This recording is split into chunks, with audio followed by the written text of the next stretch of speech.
Hey guys, welcome back. It's Anna. All right, I just wanted to throw out there a quick video to kind of give you an update on what I'm using currently. Oh, and in case you hear some odd noises in the background, that is one of my bunnies drinking water very loudly. So I know I haven't really been posting much lately, just kind of settling in and lots of things going on. If you follow me on Instagram, you'll kind of know what I've been up to, what's been going on, and when I don't post on YouTube, I usually post on Instagram quite often. That's probably my social media of choice, so that's a good place to kind of get updates. Anyway, I wanted to get this video out there to show you kind of an update on my stationery, paring down, using up what I have, because I've spoken about this late last year of my journey of just going through my stash and really making an effort to use up journals. I kind of went through all of my blank journals and just described these are the ones that I actually kept that I still want to use, but because I was so happy with my traveler's notebook that I was very reluctant to go back to kind of a less uniform journaling system, because I love the traveler's notebook and it really worked. So it was kind of like journal peace, and so that kind of kept me from really using up what I had. And these were just kind of journals that I didn't want to donate just because I love them so much still. So this past New Year, I really made it a resolution, a goal to strive for buying less stuff, even more so than last year. I do have a kind of a craft stationery wish list for this year, and so that has not changed. And like I mentioned in the previous video about stationery minimalism, which I can link down below in the description box, it's not a tight, barred, no spend kind of year. I don't believe in no spend at all, because I feel like when you put that kibosh on it, you kind of set yourself up for failure. And so it's more like a guideline, just a loose, hey, if you have something already, let's work with it. If you really need it, then buy it, but let's strive to shop my stash. So that is what I'm here to talk about. I had posted at some point a journal update video, currently what I'm using for my 2017 lineup, and that was going from my traveler's notebook, my Camel. As soon as I posted that, I pretty much finished that insert, and then I moved into one of my blank journals.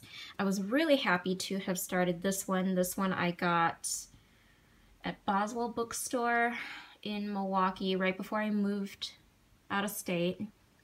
I've seen these all around at different bookstores. I think Barnes & Noble carries them now too, so it's not hard to find, but that is the information back there, if that means anything to you. I love that it's printed with vegetable-based ink. So really cute, whimsical cover. I love it. The only thing is, and without revealing it, they had graphics on every page, and so it just felt that'll give you an example. I just felt because it was so dark, because it looks exactly this saturation, this kind of saturation, so whatever illustrations that they had on the page, it wasn't faded enough that you can write over it. And so I found that the illustrations, though cute, for the first few pages, ended up taking, precious journaling space for me, especially for someone who journals as much as I do. So I had a lot to write about. I've been going through journals like crazy lately just because just a lot going on. So That is journal number 84. That is all filled up. I did notice that even though this was blank paper with the illustrations, I did not collage as much as I usually do with, say, Traveler's Notebook inserts. Maybe because of the hardcover. It's kind of like a softish kind of cardboardy cover. So there is a little bit of give, but I just felt like it was just going to bulk it up too much, and that kind of prevented me from wanting to collage as much as I'd like. I think toward the end I did start doing that just to kind of cover up the illustrations. So that was nice. I did enjoy using it, aside from the points that I've mentioned before. And then I moved into this one after that, obviously, and this is journal number 85. This is a fun one. It's a crazy bright cover, which is not really my style, but it's Alice in Wonderland, and it's called a novel journal, which means that on the blank pages you can see the book, the whole of Alice in Wonderland is actually printed on the pages. And so the actual narration just makes up the lines of the journal, which I thought was very unique. I also got this at Boswell Bookstore before I left Milwaukee, and I just thought it was such a unique kind of journal that I'd never seen before that I needed to get it. It does come with a pocket in the back, so that's kind of nice. So kind of like a moleskin-ish setup. The pages are kind of like dyed blue on the side, very hot pink with the blue elastic, which is handy because I did end up kind of bulking it up with washi tape and collaging and all that, so it was handy to have this pocket to kind of carry around stickers and such, just because I was so used to having my business card holders and zip pockets in my Traveler's Notebook, whereas this one had no pockets at all, and I had to carry around a pouch and my pen and everything to kind of keep it with my journal. This one I am almost done with. I have about this much left. Like I said, lots to journal this past month or so. And I am kind of writing like a story in here just to like amuse myself with, so that's kind of filled up half of this. I am using this to kind of bookmark where I am. It's a dashboard from Happy Scrappy from when I used to subscribe to it. And I thought that the quote and the illustrations kind of went with the warmer weather. And the bookmark, it does come with a bookmark. I just have it bookmarked with like a list in the front that I want to reference. So that's pretty much it. I did find that I really liked using Muji pens with this. So I did switch up my writing tools with these two journals just because I was experimenting. You can kind of see that I had a lot of fun just kind of making little samples, you know, what worked, what didn't, what I liked.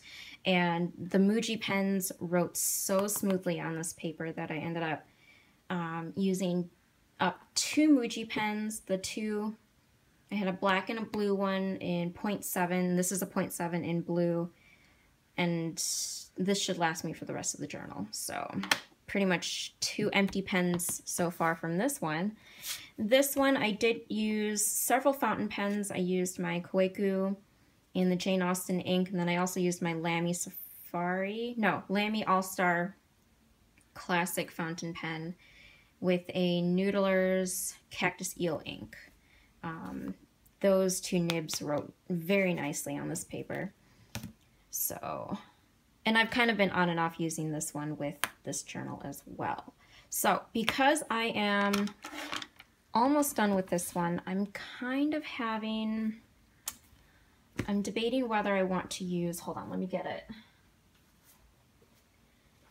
Whether I want to move into another blank journal that I want to and need to use up, or go back to my Traveler's Notebook inserts. I do have one more 13 insert left, which is my favorite paper, but I'm kind of holding on to it, and I right now just don't want to spend any more money on notebooks just because I have so many that realistically it just doesn't make sense for me to keep buying more inserts.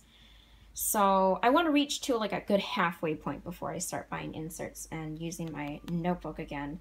So what I did yesterday was, in like 2 hours time, I threw together like junk journal inserts and just went through my paper stash, my flow for paper book lovers, books, you know what I'm talking about, and just sewed together a bunch of different papers.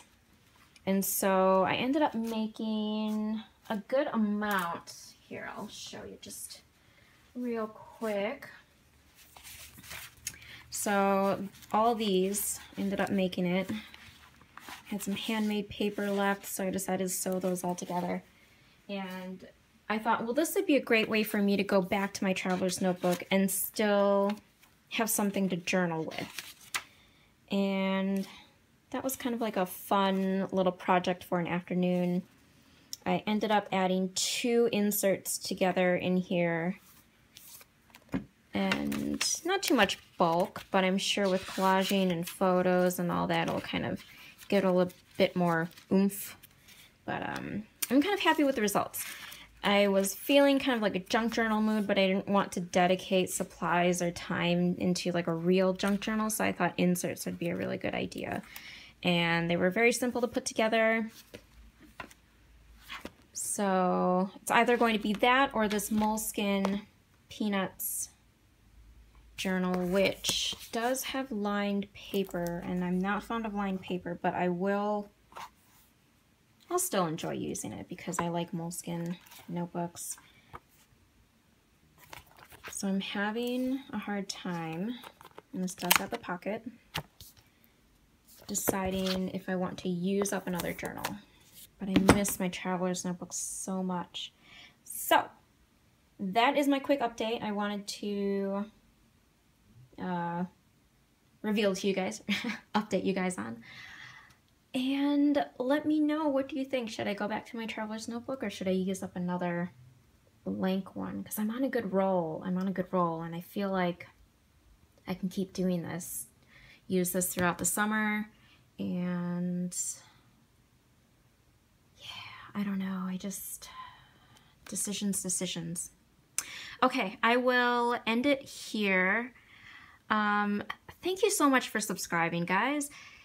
I check into my YouTube once in a while, and the numbers are growing, and thank you so much for your lovely comments. I've gotten so many nice comments on my junk journal shares lately, so I really appreciate that. And when you guys message me, it makes my day, because it's like, oh my god, you guys want to listen to me. So thank you so much for sharing your stories. Thank you so much for subscribing and commenting, and I will see you in my next video. Bye.